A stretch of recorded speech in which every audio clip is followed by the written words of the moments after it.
Lady Bellingham was a woman of unyielding convictions, like the winter winds that swept across the hills, sparing no one in their path.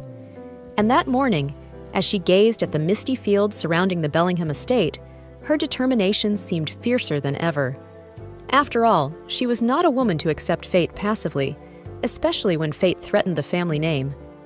There was the small matter of her only son, Edward, who was, well, the opposite of the heir she had envisioned. Oh, Edward bore all the hallmarks of a true Bellingham: piercing eyes, a strong jaw, and an aristocratic bearing. But ever since the accident he had suffered in his youth, Edward's life had become a shadow of what Lady Bellingham had dreamed for him. The wheelchair he now relied on was a discomfiting symbol of all that had been lost. And, as if that weren't enough, Edward had become a recluse. The Hermit of Bellingham, some whispered in the streets of London, a nickname Lady Bellingham could not bear to hear. The problem was that, despite all her determination and authority, Lady Bellingham could not force society to forget what it knew. The only thing still within her grasp was ensuring that the Bellingham name did not fade into obscurity. But how, precisely, could a widow of a certain age and somewhat frail health accomplish such a feat? The answer was simple. Edward needed a wife, a strong wife with a resolute spirit, and, most importantly, one who was fertile. And Lady Bellingham had no intention of leaving such an important matter to chance. Thus, the plan began to take shape in her mind. She would host a private season, an event exclusively at the Bellingham estate, where she would invite young ladies of suitable lineage, carefully selected.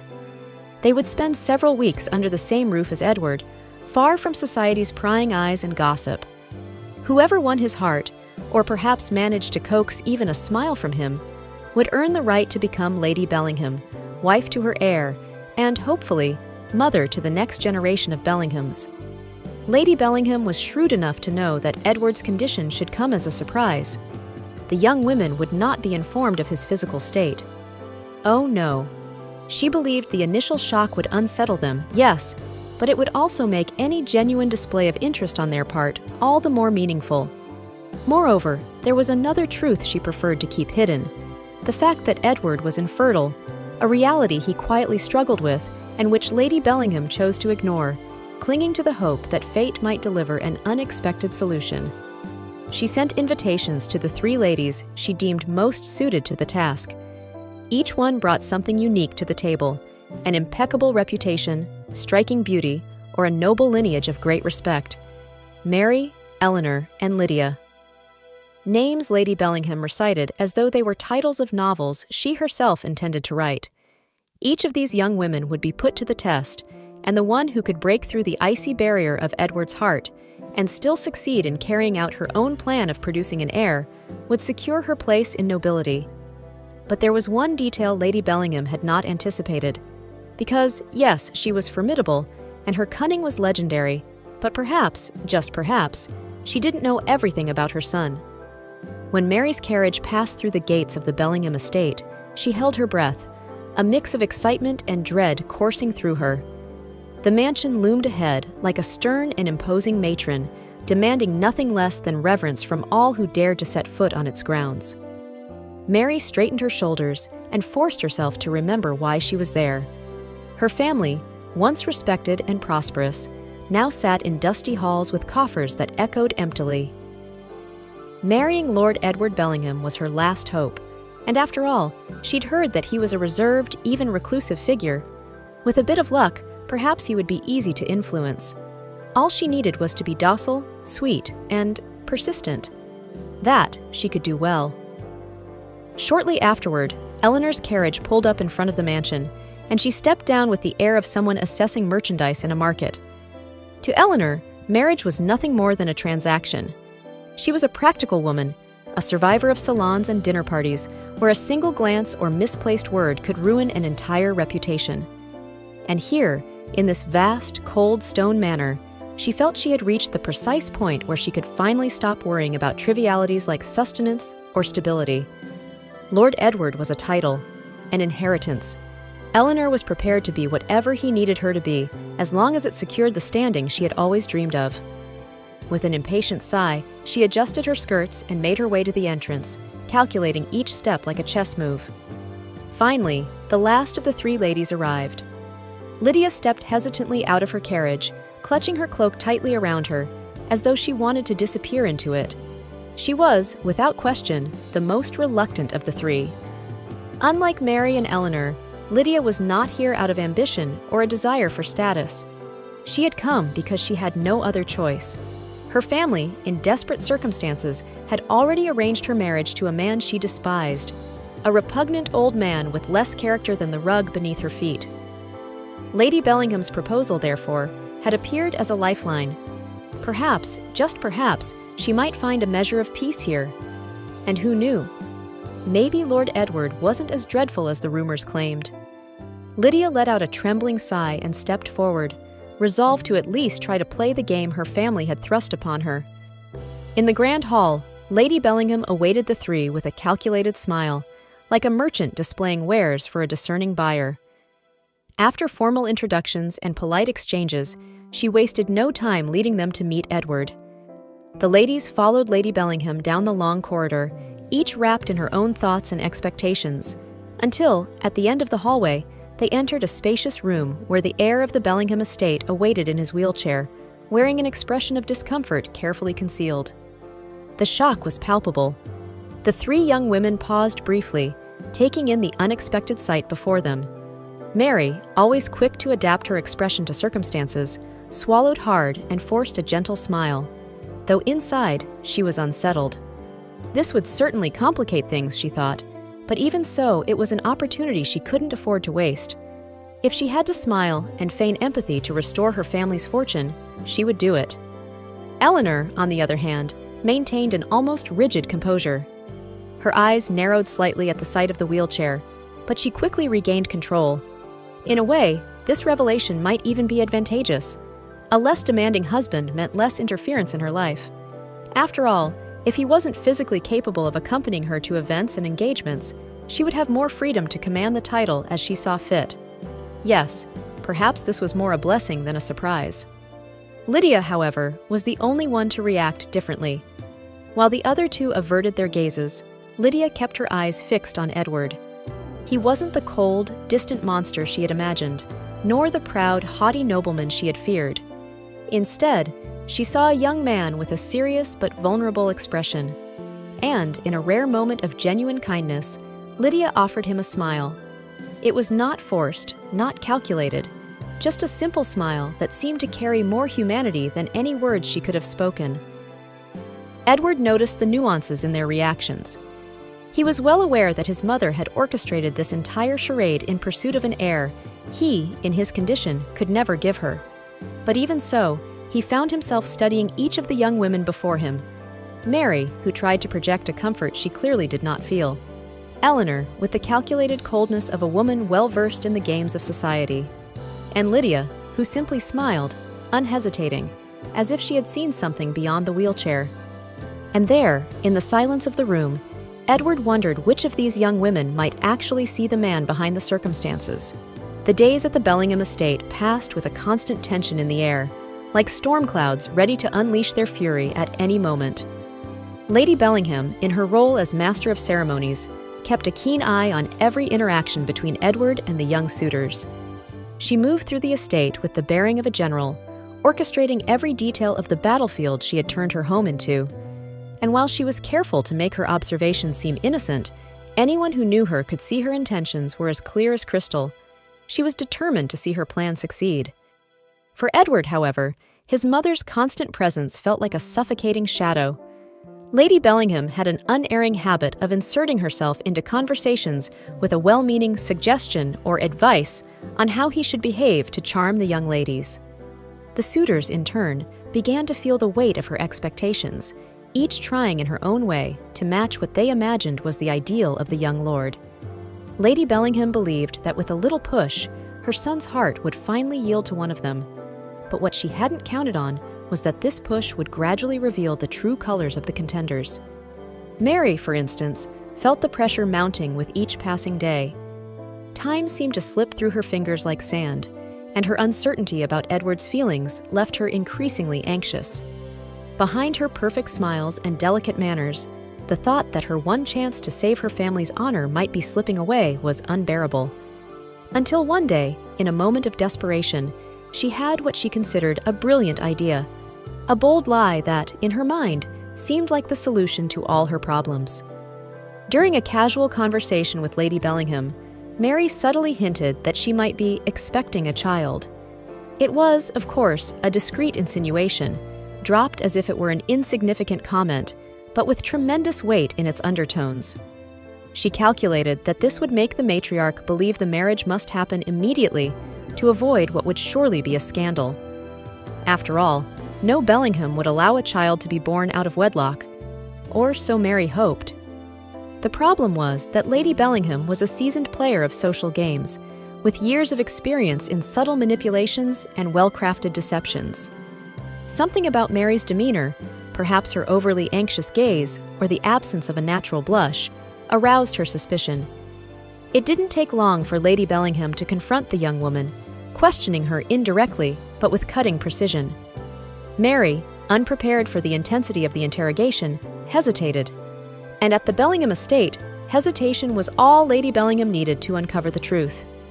Furious at the young woman's audacity, Lady Bellingham made a swift and firm decision.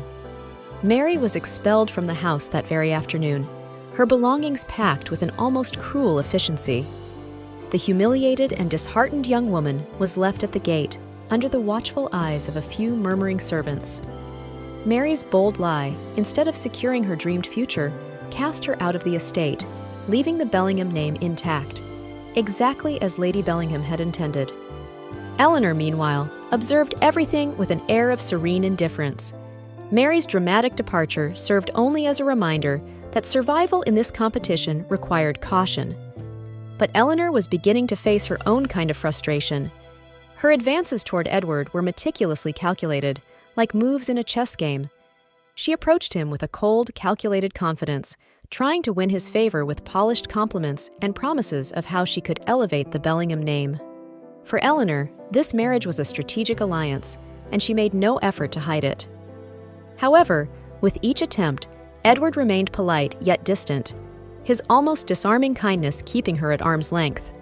Eleanor soon realized that he had no interest in a purely pragmatic relationship, and that each forced smile she offered only seemed to reinforce the invisible barrier between them. Edward was courteous, but his eyes showed no sign of interest. To him, it was clear that Eleanor viewed marriage as a beneficial transaction rather than an emotional commitment.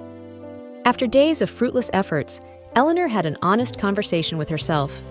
If Edward wouldn't respond to her pragmatism, there was no point in continuing to invest her time and reputation there. One morning, after a restless night, she decided it was time to move on. With one last disdainful glance at the estate, Eleanor informed Lady Bellingham of her decision to leave, claiming that a more suitable match might await her in some London ballroom. And with her dignity intact, she bid farewell to the mansion without looking back. When Eleanor finally left the estate, Lady Bellingham remained silent, observing the aftermath of her own plan. Now, only one remained. With the other suitors gone and forgotten, the atmosphere at the Bellingham estate subtly shifted. The hallways, once filled with forced smiles and superficial conversations, grew quiet, almost comforting. It was as if the mansion could finally breathe. Now, with only Lydia still residing there, Edward began to allow himself something he hadn't in years. He started to relax, to lower his guard, to reveal his true self, free from the constant scrutiny and expectations that loomed while Mary and Eleanor were still present. Lydia, for her part, had never expected to reach this point. At first, she had feared Lady Bellingham's intentions, and even Edward himself. She imagined he would be distant, perhaps arrogant, a man who had no concept of vulnerability. But during their quiet encounters in the gardens and hushed conversations in the dimly lit library, she discovered a different Edward. Day by day, he seemed more willing to let her into his world. One rainy afternoon, while they took refuge in one of the smaller sitting rooms, Edward, after a long silence, gathered the courage to share with Lydia the story of the accident that had changed his life. He spoke plainly, without hiding behind bitterness, but with a frankness that caught her by surprise. He described the day that altered everything, the moment he realized he would never walk again, the dreams that scattered like leaves in the wind. Since then, he had lived under the shadow of his mother's ambitions, her obsession with preserving the Bellingham name.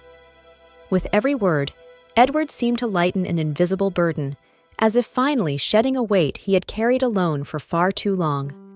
Lydia listened with genuine attention, her head slightly tilted, her eyes reflecting a quiet understanding. She could see that Edward, though treated as a precious, almost sacred figure, felt more like a tool in his mother's eyes, a mere vehicle for the continuation of their lineage. He was not seen as a man with feelings, desires, or agency. Hearing his story, Lydia felt a mix of empathy and indignation. She understood, more than he might imagine, what it was like to have one's worth reduced to a single purpose. Moved by a sudden impulse to reciprocate, Lydia decided to share her own truth. In a calm voice, she told him about the arranged marriage her family had tried to impose on her, a union with an older, unscrupulous man meant to resolve her parents' financial troubles. She explained that accepting Lady Bellingham's invitation had been, deep down, an opportunity to escape a fate she couldn't bear, a fate that would have condemned her to a life devoid of dignity or choice. With a faint, embarrassed smile, Lydia admitted that she hadn't come to the Bellingham estate seeking status or wealth. She had come to save herself. Edward was silent, absorbing every word. He knew her admission wasn't a plea for sympathy. Lydia had simply offered him a piece of her truth, a piece of her own vulnerability, just as he had done. In that moment, Edward felt something different, not the pity or curiosity he had felt for the other suitors, but something deeper. It was something he couldn't name, but it made him want to trust her even more. It was then that Edward, driven by a sudden need for honesty, chose to reveal the most painful secret of his life, the burden Lady Bellingham had gone to great lengths to conceal. He explained, with surprising calm, that the accident had not only left him unable to walk, but had also rendered him incapable of fathering children. Infertility was a silent sentence, a bitter truth he bore alone, one his mother refused to acknowledge. Lady Bellingham ignored this reality as if it didn't exist, perhaps clinging to the hope that a miraculous union might somehow resolve the issue. But Edward knew nothing would change, and until now, he had never dared to share this truth with anyone. In the quiet that followed his confession, the weight of his words seemed to settle around them. For the first time in years, Edward felt the faint stirrings of liberation, not from the secret itself, but from the act of trusting someone enough to share it. Lydia listened without interrupting, allowing Edward to expose his wound without fear of judgment. When he finished, the room fell silent for a moment. Then she reached out and gently placed her hand on his. "Thank you for trusting me," she whispered, her gaze steady and unwavering. Lydia didn't pull away or avert her eyes. Instead, she smiled, and in that smile, Edward found something he had never seen before: acceptance, unconditional and without expectation. The silence that settled between them was heavy, but not uncomfortable. Both knew the future would be complicated. There was Lady Bellingham's obsession with an heir, a desire Edward could never fulfill. But for the moment, that seemed secondary. When morning came, soft and silent, sunlight flooded the library where Edward and Lydia sat side by side, each lost in their own thoughts. After that exchange of secrets, something profound and irreversible had changed between them. They were no longer mere strangers caught in a web orchestrated by Lady Bellingham. Now they were allies, bonded by the honesty and understanding that few had ever offered them. Edward, wearing a calm smile, the kind that appears only when a new sense of peace has been discovered, turned to Lydia and made her a proposition. "I can help you," he said, holding her gaze. "If you want, I can offer protection, so your family never pressures you again into a destiny you didn't choose. A title, an income, those things are within my power, and you don't need to promise me anything in return." The offer, made without strings attached and with complete sincerity, felt like a breath of fresh air. Lydia was silent for a moment, absorbing his words. Then a smile broke across her face, a smile of relief, of freedom. She knew that with Edward, any decision would be hers to make, free from coercion. There would be no forced commitments, no moral debts to repay. For the first time, They were equals, free of the masks that society insisted they wear. "Thank you," she whispered. Though simple, the words carried profound gratitude. Beside Edward, Lydia felt she could finally envision a future not dictated by family conventions or societal expectations.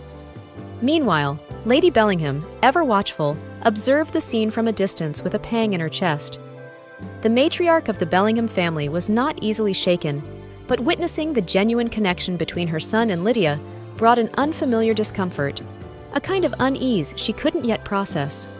This unease, however, soon gave way to something even more troubling, a sense of emptiness, of failure. Lady Bellingham realized, with almost brutal clarity, that her carefully constructed plans were unraveling before her eyes. For years, she had consumed herself with an obsession over the Bellingham legacy, living solely for a lineage she considered sacred and untouchable. In doing so, she had overlooked Edward's most fundamental needs, his right to choose, to love, to find happiness on his own terms. Lady Bellingham was not one for sentimental reflection, but in that moment, watching her son find something close to peace, she began to question the true nature of the legacy she had fought so hard to preserve. Later that day, Lady Bellingham called Edward for a private conversation. Her sharp, watchful eyes seemed softer now, perhaps even resigned. She sighed, hesitating before she spoke, an uncharacteristic pause for a woman who always had a ready answer. "I thought I was doing the right thing, Edward," she began, her tone almost resembling an apology. "I believed that preserving the Bellingham name was the most important thing. But now, I see that perhaps I was wrong." Edward observed his mother in silence, perhaps noticing for the first time the humanity behind her austere facade. He didn't need a full apology. Her self-reflection alone was an unexpected breakthrough. Lady Bellingham, a woman who had always controlled everything and everyone around her, was relinquishing her power. In that act, Edward recognized a quiet form of love, distorted, imperfect, but love nonetheless. Without any promises needing to be made, they both knew that the cycle of impositions and expectations had come to an end.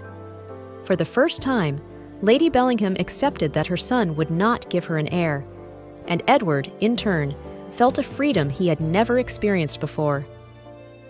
In the days that followed, he and Lydia spoke at length about their future. There were no fiery declarations or unshakable commitments, but there was something even more powerful, a serene understanding that, if they chose to walk the same path, it would be born of genuine choice, free from the constraints of convention and duty. They decided to leave the possibility of a relationship open, no rush, no pressure. Lydia could stay by his side if she wished, but their bond would be built on their own terms, a luxury neither Edward nor Lydia had ever imagined having. In the end, the true legacy of the Bellinghams wasn't found in an heir or an unbroken lineage. It lay in Edward's courage to break the cycle of control and Lady Bellingham's strength in finally recognizing that her love for her son was more important than any title or surname. For the first time in years, Edward felt light, free to write his own story. And so, the Bellingham mansion stood tall and grand as ever. But this time, it held not just tradition, but also the quiet, unexpected freedom of a reimagined legacy. Hi, I'm Carol. I decided to create the channel Romances That Touch the Heart because, honestly, I'm tired of TV and movies forcing heavy and depressing themes on us. Here, you'll find only lighthearted stories that warm your heart and leave a smile on your face. I've always loved romance and happy endings. They make life so much brighter, don't they? Speaking of heartwarming endings, what a journey it's been with the Bellinghams. An heir determined to follow his own path, a young woman choosing love on her own terms, and a mother who learned that the true legacy is her child's happiness. But what about you? What would you do in Edward's shoes? Would you choose love even against all expectations? Let me know in the comments. If this story made your heart beat faster, don't forget to subscribe to the channel, hit the notification bell, and give it a like. Here at Romances That Touch the Heart, every click helps us bring you more of these soul-warming stories. Oh, and if you're in the mood for more romantic scandals, don't miss our next video. The Duke scandal. He wanted to turn the maid into his mistress, but his son fell in love. Spoiler alert, the Duke's secret desires lead to utter chaos, and love blooms where it's least expected. Will this forbidden romance survive so many secrets? And to wrap things up, comment below. Freedom is the greatest legacy if this story touched your heart too. See you in the next video!